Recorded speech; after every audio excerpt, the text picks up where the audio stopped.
for December 11th to order. We will start with welcome and introductions. I'm Liz Sheehan. I'm the chair of this committee, also a council member and a member of the HPI board. Can you send me that? I'll send it out. Christina Ellison, New Beginnings Bluegrass. David Shad, Leonard Slaughter, Passport by Molina Healthcare. And I'm just gonna make sure everyone knows to speak loudly because we only have one working microphone. Kenny Collins, Mountain Comprehensive Care. Sherry Pennington, Mountain Comprehensive Care. Jackie Long, Mountain Comprehensive Care. Bruce Davis, HPI Board. David Charles in for Marty Jones, Community. Nancy Nolasco, Healthy Advocate. Martha Webb, Family Care Coordinator. Adam Kuhn, HMIS Data Analyst. Jeff Aaron, Manager, LFUCG, Office of Homelessness Prevention and Intervention. Okay, so welcome everyone. Always good to see all of your faces. We have approval of the meeting minutes next for our October 16th, 2024 meeting on the agenda. Does anyone have any suggestions for edits for the meeting minutes?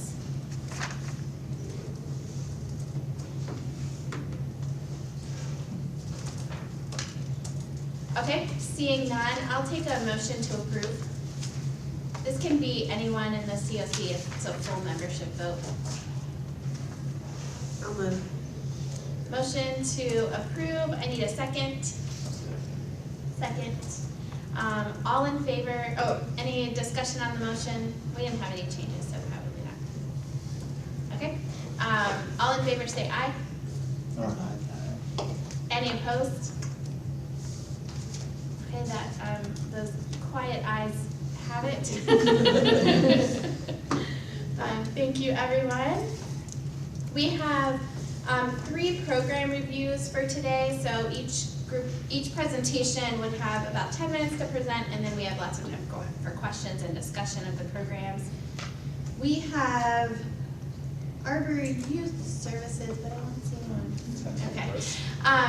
We're going to jump Mountain Comp Care a little bit ahead. So we have 2 programs for Mountain Comprehensive Care Center. The first is the Permanent Supportive Housing Program funded through the Continuum of Care funding. So I'm going to turn it over to you all. Jackie, are you presenting? Yeah, I'm presenting. Okay, and forgive me if I go a little fast, just because I'm hoping that I don't break into a coughing fit. So this program provides permanent supportive housing and supportive services for 18 households who are chronically homeless and have a disability. Most of the households are on the high end of the acuity and prioritization score. I have skills on this. They have very high service needs. So we're talking like 10, 11, 12, well, not even 10, 11, 12, like 13, 14, 15 on the VI-SPDAT score for most of our clients. Services are available to clients through a housing stability case manager, and they can access through our clinics psychiatry, licensed therapy, counseling, case management for mental health, and peer support. They also have available to them a variety of services such as substance abuse treatment, where they can get outpatient and residential. We also have residential treatment for pregnant and postpartum women available, and we do all the transportation to those various programs, and medications for opioid use disorder treatment. So that's a residential facility for men that uses MOUD as treatment. We also provide transportation options for clients, including bus passes and transportation by our case manager when necessary. For increasing income, we work with Jubilee Jobs, and we make referrals to WIOA programs when those are available. That's been an issue at times because the WIOA programs seem to be flying through their training and assistance money within a couple of months of getting it now. Additionally, our housing case managers are trained in SOAR and work with clients to establish their Social Security disability benefits And they also work with clients to obtain the state community integration supplement to provide supplement income to help them maintain their housing. So our target was 21 persons served. We actually served 26. And the number of households served was 18, and we actually served 20 in this period. So our demographics are 10 women, 16 men. The ages are all adult in this program. The biggest number would be the 45 to 54 area. So middle age to starting to get older. In our ethnicities, we have one person who identifies as American Indian, 2 Black or African American, 20 are white, 1 is Black and Native American, and 1 is white and Black or African American, and 1 is white and Hispanic. The length of stay, our target, of course, is 60 days. Our outcome is 438 days. Of homelessness. I'm still like wrestling with that HMIS. I know we've had a couple of people who were on the streets for a really long time because they were very difficult to house at a time that was also difficult to find housing, but there has been so many case managers in and out of that. I feel like we've got an HMIS issue that I can't find. But for now, our outcome has been that they stay homeless average 438 days. Our exits to permanent housing target is 90%. In this period, it was 75%. We exited 4 people. 7. 3 of them passed away, which was not included in that count. And then 3 were positive exits and 1 went to jail. So when you only have 4, it gets to be a low amount. But we're still working on our positive exits. Returns to homelessness, we had 0 returns to homelessness.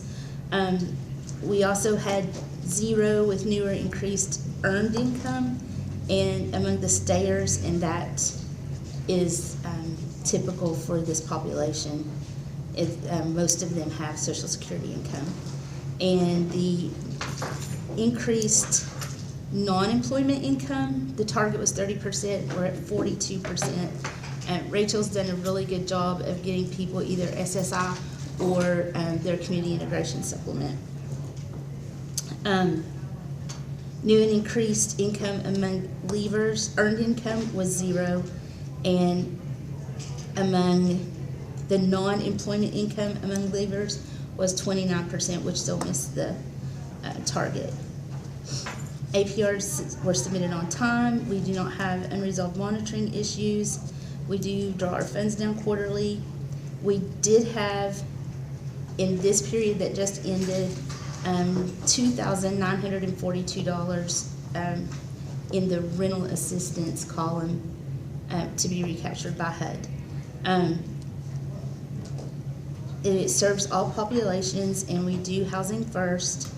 And then our projections, our target is 21 persons and 18 households, and we serve 26 persons and 20 households. So our ongoing evaluation and improvement, we continue to see long lags from referral to housing, from referral point to housing for this program. We're going to continue to work on this, and a really important part of that is going to be adding to our network of landlords who will accept vouchers and persons with barriers. That's probably our number 1 issue, is that we have so many people who have barriers to housing because of their backgrounds. And then the vast majority of our clients have very high service needs, which also plays into making it difficult to find a place for them, because sometimes it's harder to work with them. and get them to focus and make the meetings and things like that with us. The number of clients,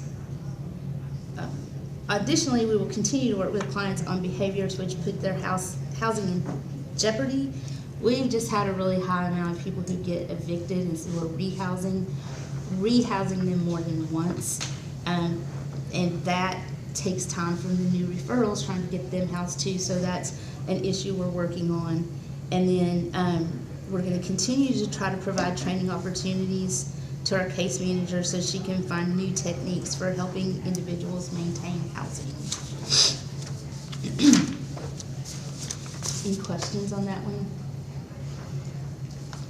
Let's open it up for questions on this program or comments.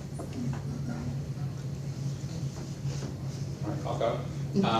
I definitely commend you all on the fact that you do make multiple and repeated attempts to rehouse people, and that you don't make a quick move to try to terminate participants. That's definitely what we want to see out of our housing providers, especially those that are serving those with the highest acuity. So definitely appreciate that very much.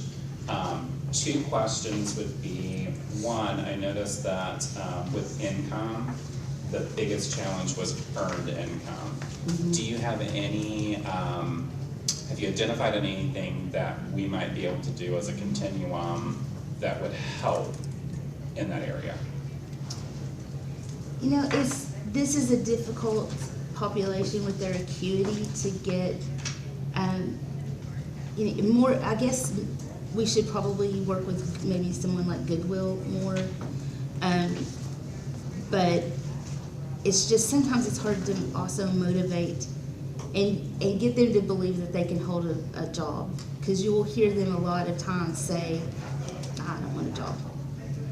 I get Social Security, and then that's enough, and they don't. And so we're trying to work on the motivational aspect of it, because I think that's gonna have to come from within, and we're gonna have to just really work on motivating them.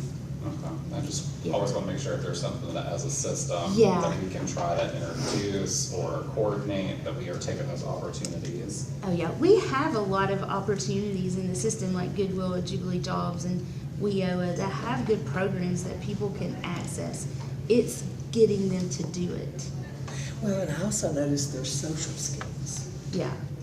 You know, they have issues with social skills, Yeah, I think relating that's to people that. probably something that's helpful for us to know, because we could probably improve the support that we're giving in that area. Yeah. I can say that with the Hands Up for Housing through the Goodwill program, is that the referral comes through my office, but it goes to Goodwill. And so how we actually set that up was, they had to give us, verify their income or employment or both. But then, once they sign up for Goodwill, the Goodwill will contact them, and there is actually a process. We call it a process. We tell them up front, it is a process. It's not something that's gonna happen overnight. And so there's a lot of opportunity. So they do a total assessment of needs. Okay, it might be, in one case, we had a mom that was working in an entry-level job. Well, she couldn't sustain housing off of that income that she had. So they put her through a training program, and there was an incentive for her to do the training program. It's also required that they do a budgeting class. And I think sometimes that financial class, that financial, just kind of motivates them a little bit, because sometimes they just don't know. They don't know how to navigate that. And then they'll meet with their connector or career person, and they will formulate a plan. And a lot of times, that's what I'll ask them when they call me. Do you have a plan? How can we help you? You have to have a plan. It's about helping them connect and engaging them into their own process. So we're not allowed to require anything. This is a Housing First program. So we can't require them to get income. We can't require them to attend a training. We can't even require them to see us once a month in the permanent supportive housing. So that we just really have to work on them through case management, trying to encourage and motivate them to want to get a job. And a lot of times all of them have a disability, a mental disability. And a lot of times their mental disability just is too hard for them to overcome to even show up for that first meeting. They'll say in your face all day, yeah, I want to do that. But then their mental disability keeps them from showing up to a meeting for that. And that's what we're working on. And sometimes they don't want to go to therapy, which would help them, get past that. So it's a process with each individual, and it's a different process. So, one clarification is, you can require a monthly contact. You just Yes. can't require participation in disability-related Right. services. And so, part of that is funding source. Your program is locally funded from LFUCG, and this is HUD funding, which you're gonna be bound to HUD's policies and priorities. Yeah. But also, there's a difference in population.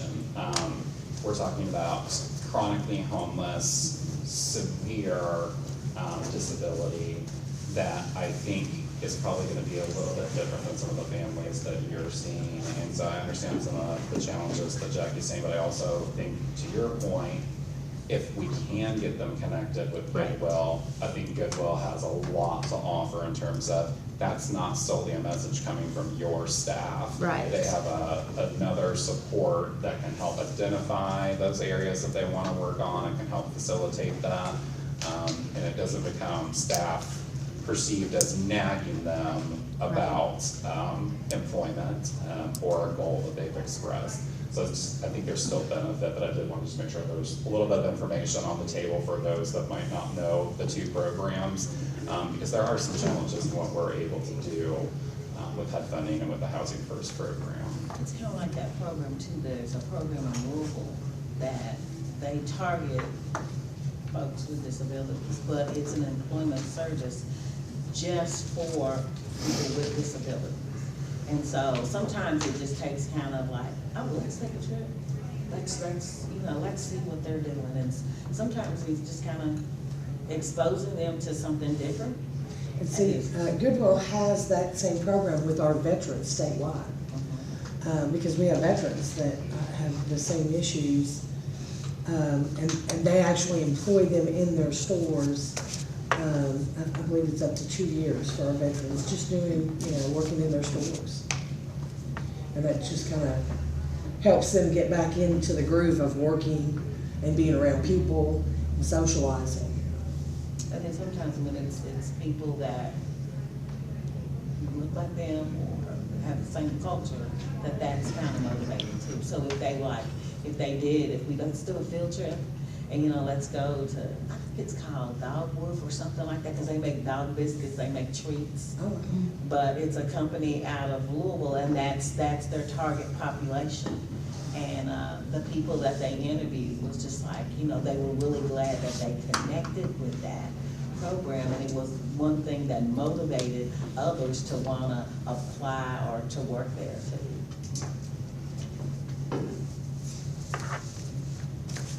One thing I think maybe with our system-wide, if we could maybe add or like look at just zero income in general. Because I'm sure you're running into this with our people who only have a disability-related income. They're not gonna give us any scores on the earned income. So it's not that they don't have anything, it's just that they don't have this one particular kind. So maybe if we looked at that as a separate kind of.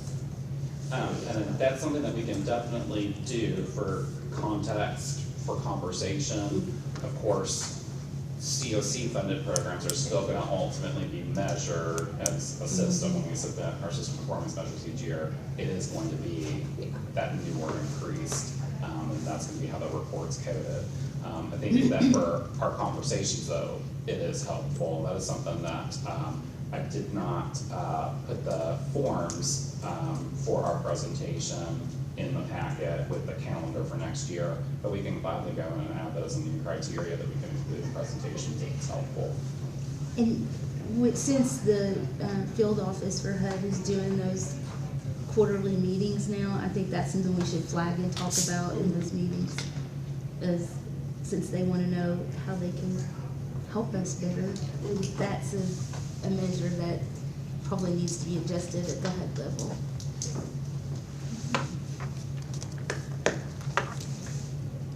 Any other questions or discussion for this presentation? I might follow up with you so we don't take too much time on this particular program, but I'd be interested in knowing more about what caused the evictions. So Okay. that we can maybe collectively work on trying to find ways to mitigate that. Okay, yeah. I will collect that information.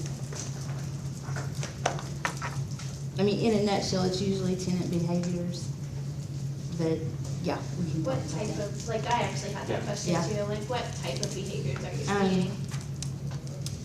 Substance abuse that results in destruction of property. Sometimes it's mental health problems that cause them to keep breaking things and repeatedly doing things that, to property that we would never think of doing, but somehow it ends up, with the toilet lid that's been thrown across the room or something like that. It's mainly stuff like that, or just really some of them call the landlords a lot and are having a crisis, basically. They're in crisis mode, so they're saying things that is scaring the landlords, and then they just eventually find a way on other behaviors to evict them. But I'll get a list together. A lot of times too, the biggest one though probably is company. It's probably one that we mostly hear, but it's, people in and out constantly and partying. That happens a lot. Noise violations. Or they let somebody move in Yes. that's not on the lease. Yeah. And we do the best that we can to mitigate it with the landlords. And we will, we have a little bit of money that is rapidly dwindling that I'll, run behind them and pay for a repair with, or they're not paying their part of the rent, so I'll go and pay that, and try to keep them housed. And there comes a point when the landlord's just done. Would it change if there were additional funds to cover damages? That Or would it still help. be that they're still ultimately just done with behavior? I think that knowing that there are funds available to cover damages would go a long way to getting people to accept vouchers, because that was one of the number one things when we were doing May I have your attention, please? There is a Toyota with the UK plate E7X474. You are blocking the drive-through. Please, Toyota with UK plate E7X474. Please move your car. You are blocking the drive-through. We won't judge if it's anybody. Well, I just got here and I drive a Toyota, so that's not my place, so I'm a scared person, like. So when we were doing the transition in place program, one of the things we did was went and talked to the Downtown Landlords Association, trying to get them to engage in master leasing. And the number one thing was, yeah, but when they destroy my apartment, what are you gonna do? And So the partnership program, the landlord partnership program with LHA does have included some funds towards damage mitigation. Now, it would be for new landlords that they recruit through the program would have access to that. So if you had somebody that was an existing landlord, unrelated, no tie with LHA's program, they wouldn't be able to do that. But definitely in terms of recruiting new folks, it might be a good idea if you have a lead that you're really interested in, maybe try to funnel that through LHA so that they can get access to that benefit, and maybe then work with you or other providers. And we could always look at doing something outside of that landlord partnership program that maybe does something like support our existing housing programs and landlords that could be tapped into if it would help. Because what I'm thinking is, if I have an ability to potentially pay for a damage for you in the long run, that seems to me like it would probably be much more cost effective than allowing a person to return to homelessness absorb a lot of emergency services. So anything that you can provide in terms of what those costs typically look like for you, how frequent that might occur, I would just love to receive that information, so we can try to see if there's something we can do to help you. Okay, yeah, I can get that together. Raise a question real quick. What you just mentioned, is that bound to Fayette County? Anything that I do is bound to Fayette County. Well, that particular damage sort of mitigation piece, so I'm assuming it is, With correct? Lexington Housing Authority and their. Yeah, I'm assuming all that's just Yeah, bound to Fayette. anything that I've done with local dollars is for Fayette County only. Yeah, we run into that though with the counties though, so that's why I asked that. Right, I can't blame people for asking, but unfortunately, they only let me pay for Fayette County. Yeah. Any other questions or comments? Do you want to move on to the next one? Okay. Your next presentation Yeah. is on the rapid rehousing program. Okay, so, and I'll start off right off the top of this one. This one has suffered for staff turnover, so that will be definitely reflected in some of the numbers. But this program provides rapid rehousing and supportive services for 11 households who are experiencing homelessness. Most of the households are on the high end of the acuity prioritization levels with high service needs. So again, we're on the higher level of the VI SPDAT score for rapid rehousing. And probably some of the people who have been referred to this program for rapid rehousing, if we were to look at them on our new prioritization scale, they probably would be prioritized for permanent supportive housing. Some of them are really probably not suited for rapid rehousing. Anyway, so the services available, it's the same. I'm not going to repeat them again. That it was the same as the prior program. We have all of those mental health and substance abuse services available. For increasing income, again, we work with Jubilee Jobs and we make referrals to WIOA, and the same thing is with the WIOA not having money available all the time. Our case manager is trained in SOAR and works with clients to help with Social Security benefits, and also refers people to community integration, or helps them with their community integration supplement application when they actually qualify. Because in this program, unlike permanent supportive housing, you don't have to have a verified disability, and in order to get them verified with a mental disability, they would have to agree to participate in services to be assessed for that, so that we could write the letter that supports the community integration supplement application. So you run into that sometimes when there's a resistance to mental health services, when there's a mental health issue present. So for the program that just ended, we were funded at a rate of $178,404. For the current year, and I really think I might have those fiscal years messed up, but it's funded at $156,996, and that's with 11 households and 13 persons.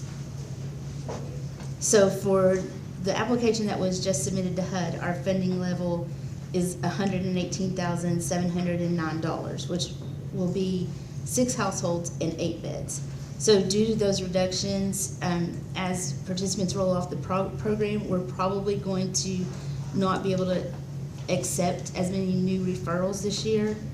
But we're going to work with OP staff. I've already had a conversation with Jeff about maybe trying to get some lower acuity, and where they could just do a year of rental assistance versus 2 years, which is typical with rapid rehousing, so that we can spend all the funds again, because that's the issue. Is we had a year of startup, and then this program from day one has had such staff turnover that we have high rates of sending money back to HUD, and then understandably, then when it comes to continuum of care competition time, we need to make the best decisions for the continuum as a whole, so this program keeps getting reduced. So this may be something we look at too, that it might also, maybe we need to do more permanent supportive housing. So I've had a lot of conversations with Jeff about this, and we're gonna continue to look at it to see what the needs are in the continuum and if this could be better shifted. So our number of persons served, our target 17, we served 17. Households were 11, and we actually served 12. The demographics were 6 women, 11 men.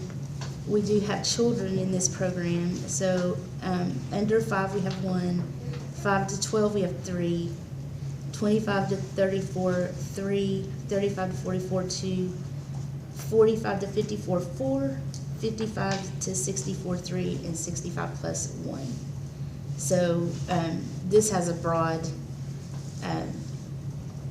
range of ages, and I think it kind of shows the difference between permanent supportive housing and rapid rehousing, where in rapid rehousing sometimes you have people that haven't been homeless, well, you have people who haven't been homeless as long, and possibly the cycle of homelessness starts when they're young, but then when they get into the chronic homelessness, because that's required for permanent supportive housing, they're older. I don't know, it's an interesting data point.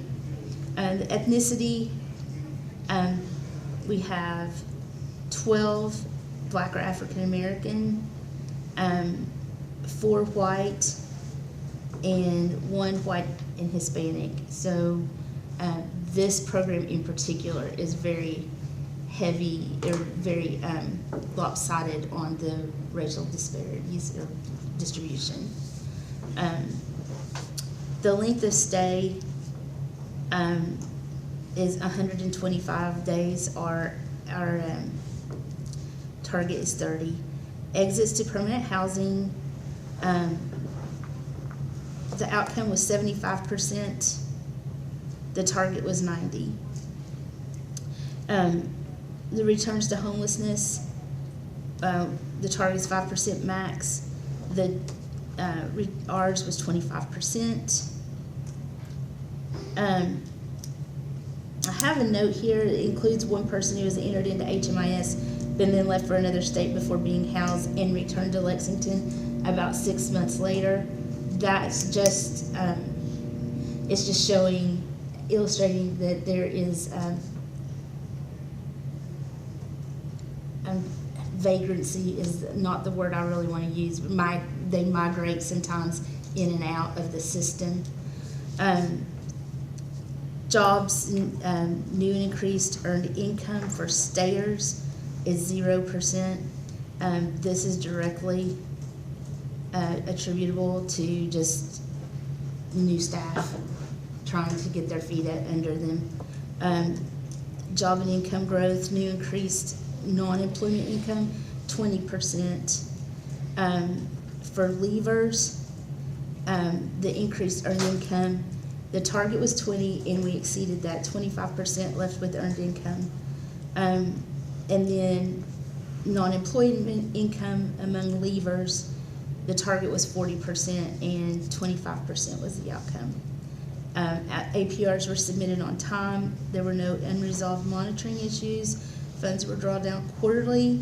Were funds available for recapture? Yes, $29,929.26 were available for recapture by HUD.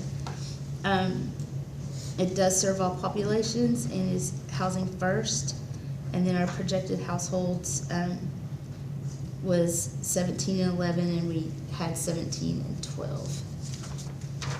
So our ongoing self-evaluation for this program will center on improvement of income for our clients so they can maintain housing on their own. Our case conferencing with the case manager will center on motivating the clients to start work on an increase in income early in the housing process.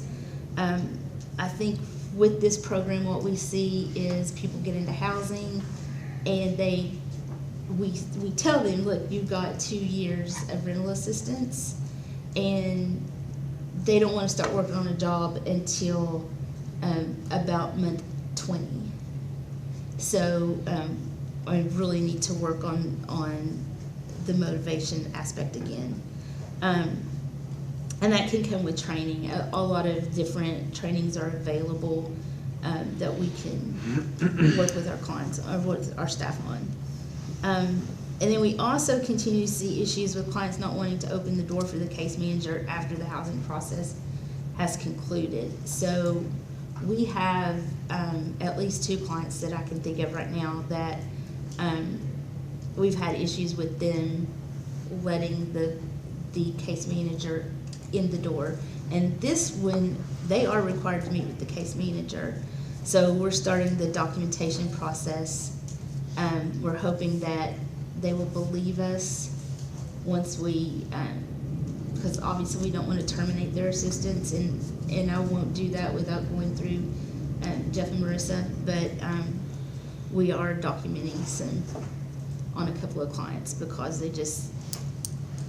they play a disappearing game on us sometimes. We don't have that with our permanent supportive housing near as much as we do with the rapid rehousing. Additionally, we will continue to work to cultivate new landlords and landlords willing to accept persons with background issues, which continues to be a problem when trying to get clients housed. Okay, so for the program that just ended, I think I'm just repeating what I said.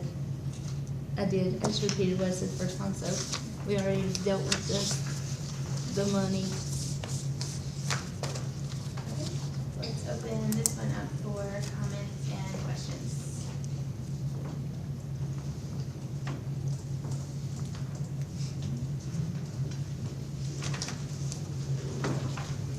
Annie?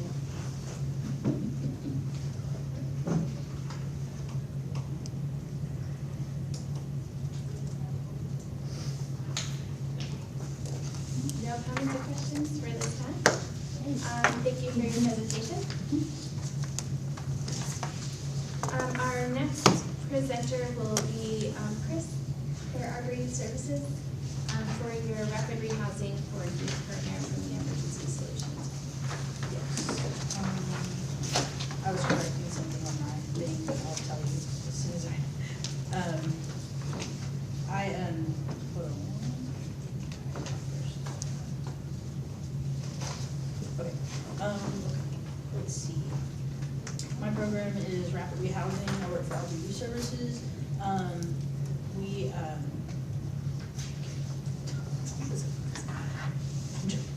Let's see.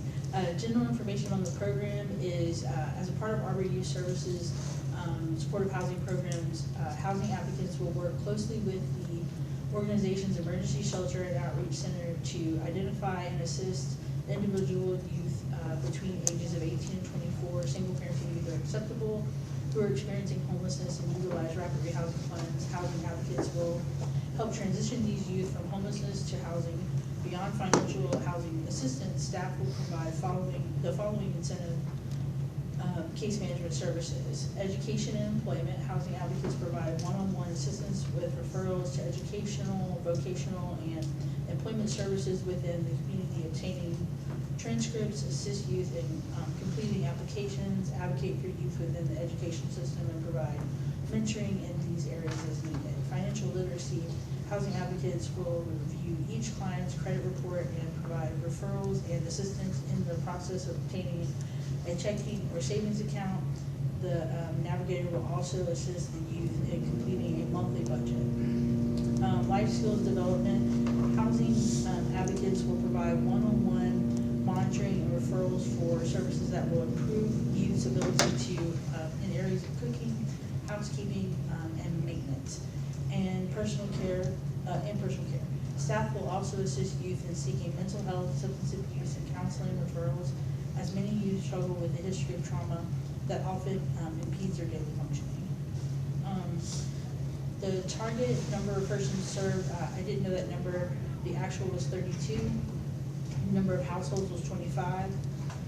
Number of males and demographics is 18. Number of females is 11. Number of transgender individuals is 2. Number of non-binary individuals is 1. Number of black clients 17, number of white was 11, number of Hispanic was 1. We have one client that was white and American Indian, Alaskan Native, or Indigenous, and one that was biracial. And then, as far as length of stay and project, length of time from project entry to move-in date, 30 days for project entry is the target, 70.11 was the outcome.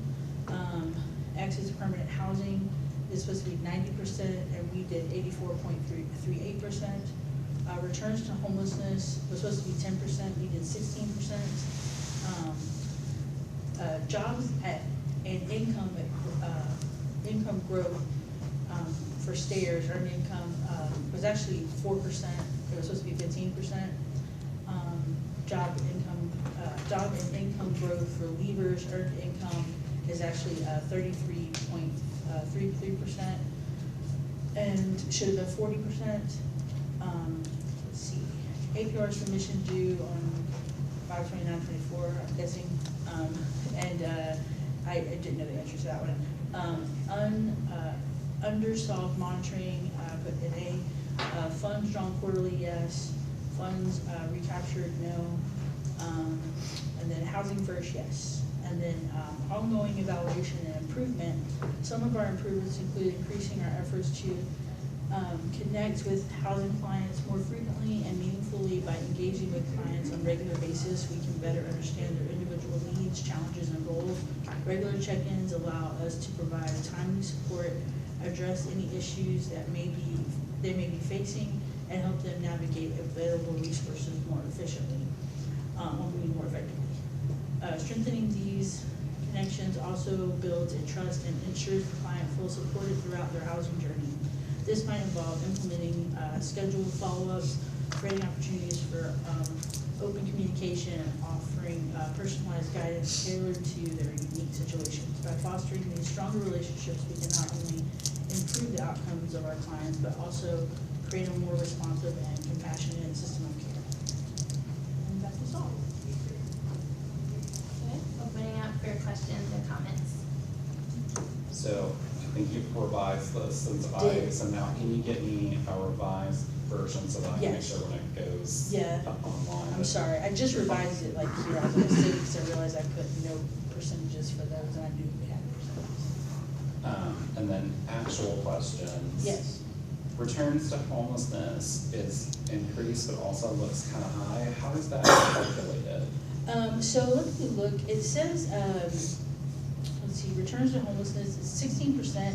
What I did is I looked at, the total number of clients that were housed and the ones that returned to homelessness. I did, however many that was of that number, what the percentage was, and it was 16%. I think it was only I think it was 3 clients that returned to homelessness. It was higher than we've ever had anybody return to homelessness, I believe. So it was higher this year. We've had quite a challenge. Because one thing because often there's confusion about how HUD defines a return, that specifically it has to be somebody that exits to permanent housing and then returns to homelessness. Sometimes people include all exits. No, this was somebody who didn't finish their lease out and went from being rapidly housed to homeless. So they exited your program to homelessness, so they don't go into the calculation. Oh, I did not know that. I'm so sorry. Yeah, no, you're fine. That's part of this. The reason this platform exists is for all of us to learn and to gain additional knowledge and to understand the effectiveness of programs. But I definitely want you all to get credit for anything that you're doing. And if there's somebody that doesn't count as a return, let's make sure that we don't count them against you negatively. So is the when you pull an APR, is that number not calculating what we need to be calculating? So you don't get returns information from an APR. If you're getting returns information from an APR, what you have to do is pull from the current period and look at who was exited to permanent housing, and then you would have to do additional reports to get, actually, hold on a second, who exited to permanent housing in the previous window. HUD usually assesses that at 6, 12, and 24 months. I think for this committee, we typically look at 12 months. And so if you were to look at the period, and who exited, and then did they return in the future, so you would have to do multiple reports to get it. The I did mine wrong, easiest too. way probably is, now that there is a system performance measure dashboard report, would be to pull that, and you can run it at the project level. Sometimes I would still double check that information to make sure that it's accurate and functioning correctly, but that would be the report that you would want to use if you're running one single report to try to assess project level returns. Okay. I didn't do mine right either. So, we can definitely take a look at that. I would just encourage you, since it is kind of a tricky definition and it can be complicated to pull that information, that's why I stress if you guys need help with pulling any data, to reach out to us early in advance. We can easily pull that, we just need a little bit of lead time to make sure we get it to you before the packet has to go out. So they have to, if they exit directly to homelessness, it doesn't count in that measure? Correct. It counts as a negative exit just in terms of your permanent housing exits, but it wouldn't be included in a returns calculation. The returns is really looking at how successful are we preparing people to exit. So it's only looking at those that successfully exit, so you understand, yes, we're exiting them to permanent housing, but are we giving them the tools to sustain that housing? Gotcha. Okay. So it's two different measures that are looking at your success. One, just who are you getting into permanent housing, but also who really truly has the ability to sustain long-term. Other comments or questions? Was also gonna ask about factors that might be impacting the length of time between enrollment and move-in.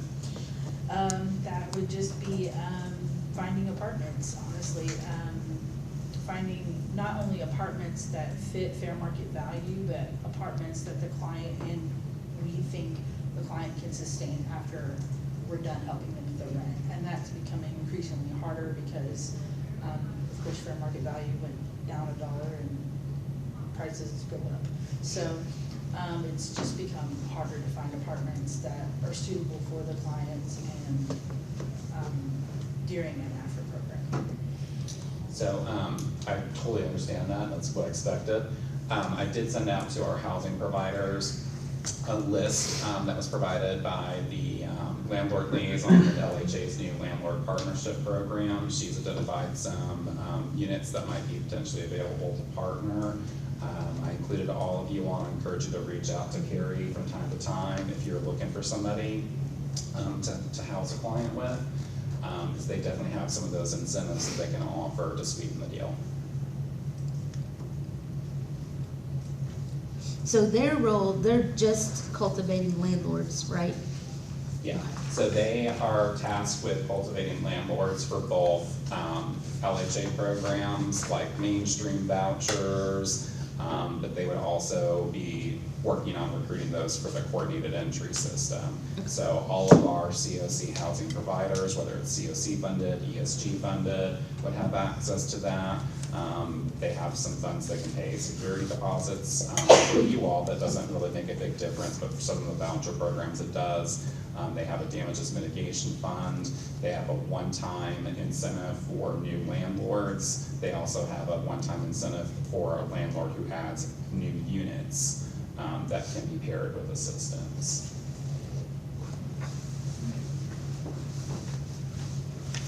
And next year, they'll be on the calendar to tell us how successful that was. That would be very interesting. Other comments or questions for this program? Why do you feel like you saw more returns to homelessness? I know you said that was a little bit higher than normal. What do you Yeah. think the reasons for that were? I mean, the kids unfortunately were very high acuity, even though they're rapid rehousing. We kind of suspect they're not really rapid rehousing as far as that goes. You know, just that one of the kids kicked in the door of several of his neighbors and was high a lot, co-occurring, you know, mental illness, drug addiction, trauma, all the things, just made it hard to keep them housed. Yeah. So they were evicted early, which doesn't normally happen. We tried everything to keep them from getting evicted, like the landlord the landlord really bent over backwards, like, we gave them, notice after notice after notice, and then put them on a 6-month, disciplinary plan, the landlord did, not us. And, they just, didn't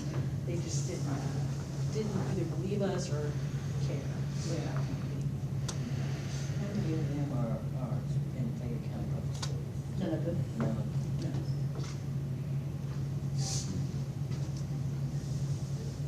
Other questions?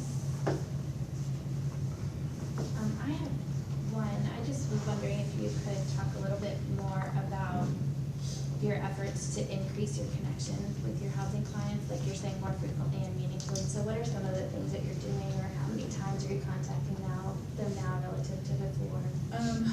Relative to before, we're contacting them, well, we have a lot of contact with them. Some of it's initiated by them versus us, like they contact us a ton. But, I think we're trying to have more like asking them, trying different ways to ask them the questions that we're asking them versus like, how's everything going? Because a lot of times they'll say, everything's going fine, but instead of asking them, hey, how things are going, we'll ask them specific questions like, hey, how are things going at your job? Do you feel secure in your job? Do you have a job? Are you looking for a job? Because a lot of times we'll find they're hiding income from us, so we'll have to find different ways to ask them, how are you affording to pay for your phone bill? Like, instead of just asking them a blanket, how are you doing? Like, be more specific with them, because they'll just avoid the topic.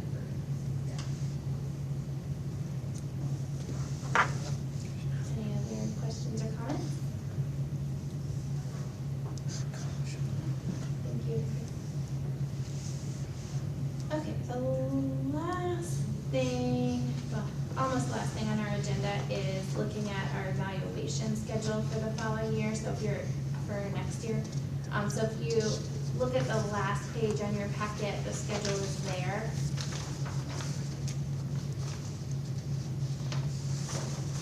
And we are going to need a vote for this from the group. Any discussion? I did the best I could to go back and review any programs that would roll off because they're no longer funded or operating, or new programs that receive LFUCG funding towards homelessness. I think I captured everybody, but let me know if you see a program of yours that either is missing or is on the list that should be removed, or if you see any major conflicts between your schedule.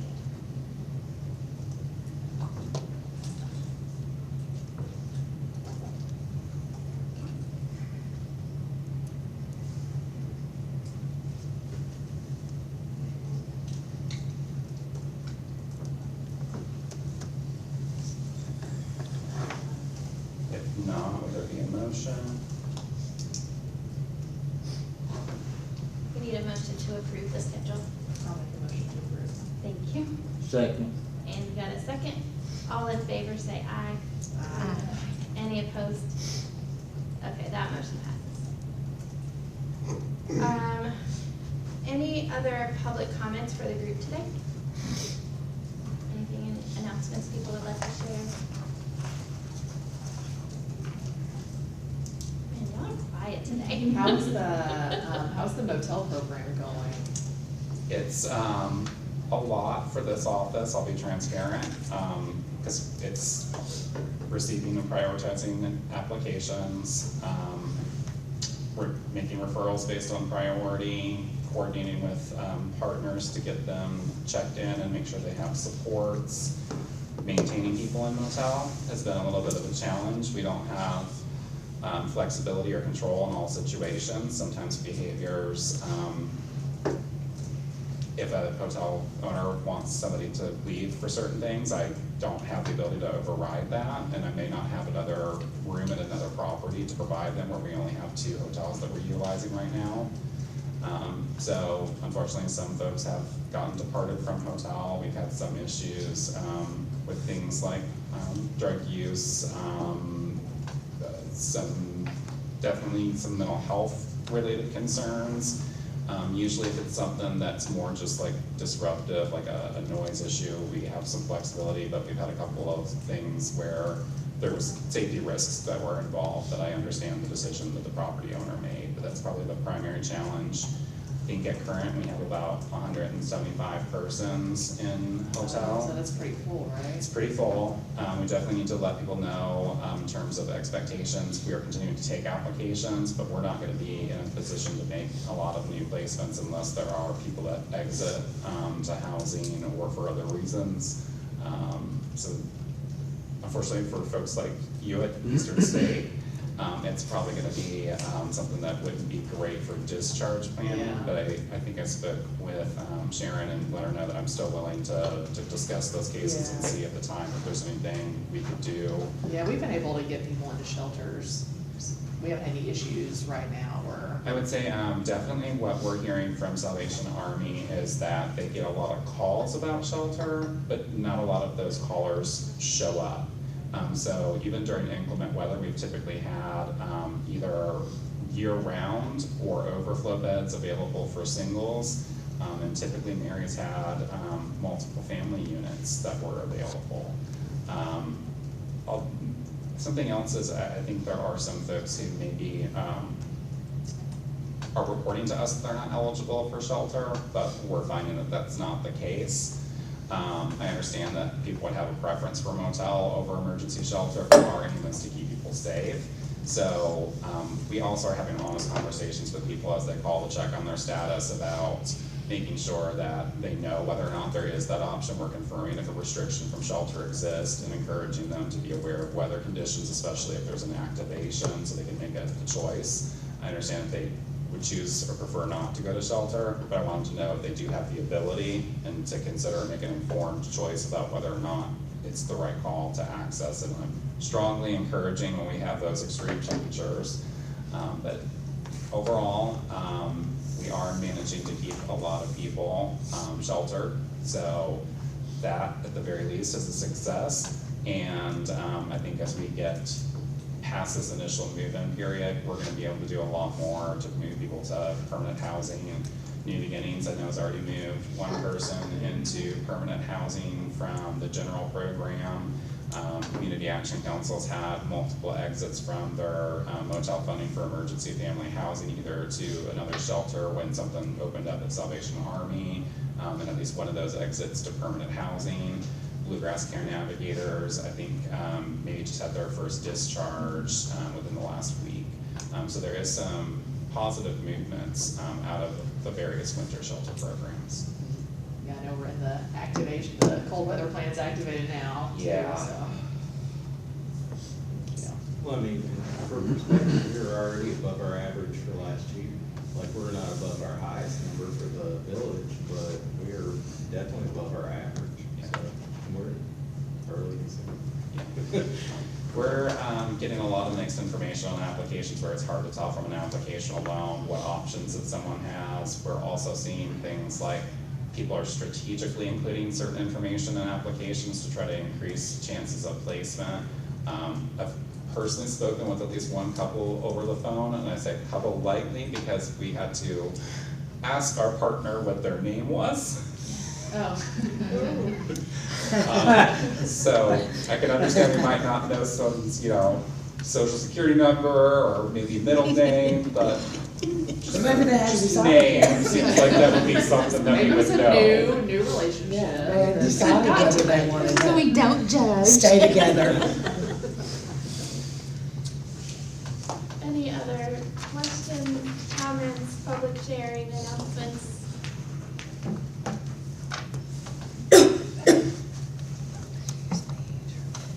Okay, our next meeting, as you can see on our new calendar, is February 19th, and we tentatively will have Community Action Council do presentations for the Housing Authority programs and New Life Day Center.